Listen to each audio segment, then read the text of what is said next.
Bonjour chers téléspectateurs, je m'appelle Aïssatou Sonko, je suis manager junior en deuxième année en bachelor en administration des affaires à HEC Business School. Nous allons aujourd'hui à la Sénégalaise Industrie et Commerce dite Sénico dans le cadre des trophées du Centre international de l'entreprise.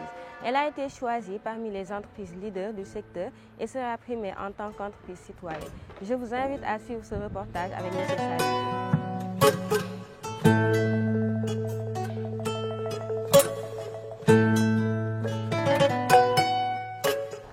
La Sénico est l'une des plus grandes entreprises, pour ne pas dire la plus grande, pour être modeste, l'une des plus grandes dans le domaine de l'agroalimentaire au Sénégal. Nous avons une large gamme de produits. Nous voulons nous positionner du petit déjeuner jusqu'au dîner, dans les cuisines et dans les salles à manger. C'est un domaine très ouvert, mais aussi très concurrentiel, où il y a encore beaucoup de choses à faire. Et quand je dis beaucoup de choses à faire, c'est en commençant par le domaine de l'agriculture. Je continue de dire que c'est un domaine vierge, dans la mesure où la plupart de nos matières premières sont importées et il y a encore du potentiel de les développer, de faire de l'agrobusiness et d'être en fait dans une économie verticale où on utilise nos matières, on cultive, on transforme nos matières premières, on les utilise dans nos usines, ça donne beaucoup plus de valeur.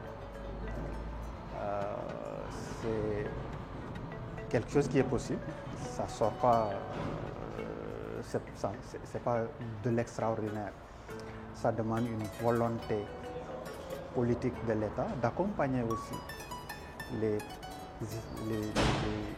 aussi bien les entreprises que le monde rural et d'encourager et de pousser les gens à investir dans ce domaine. On a les terres, l'expertise est là, c'est juste la volonté de le faire. Et je pense que c'est quelque chose qui est dans nos corps et qui donnerait beaucoup plus de valeur. C'est un sentiment de fierté. C'est un sentiment de fierté dans la mesure où ma venue ici est liée à un phénomène que je vais raconter un peu. J'ai fait 21 ans dans les multinationales,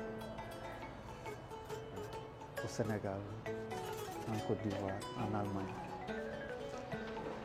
Et quand j'ai vu ce bijou fait par un Sénégalais qui emploie environ 650 emplois directs, et je ne parle pas des emplois indirects,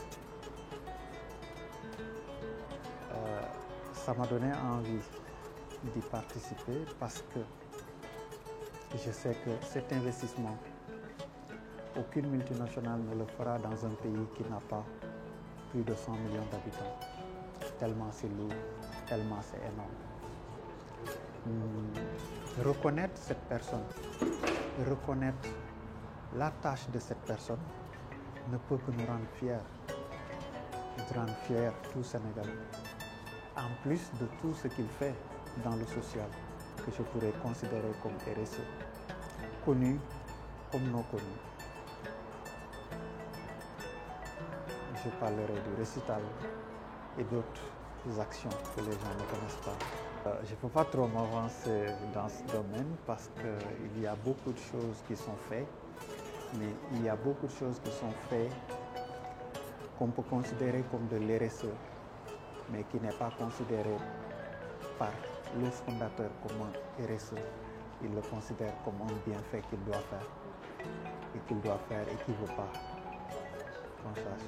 Et il ne veut pas qu'on fasse de la publicité dessus. Je remercie cette initiative. Nous la saluons et nous l'encourageons. Ça entre en compte dans notre stratégie de travailler avec les écoles, d'accompagner les écoles. Notre plus grand souci et notre plus grand investissement, c'est la jeune génération. Et aujourd'hui, que la jeune génération vienne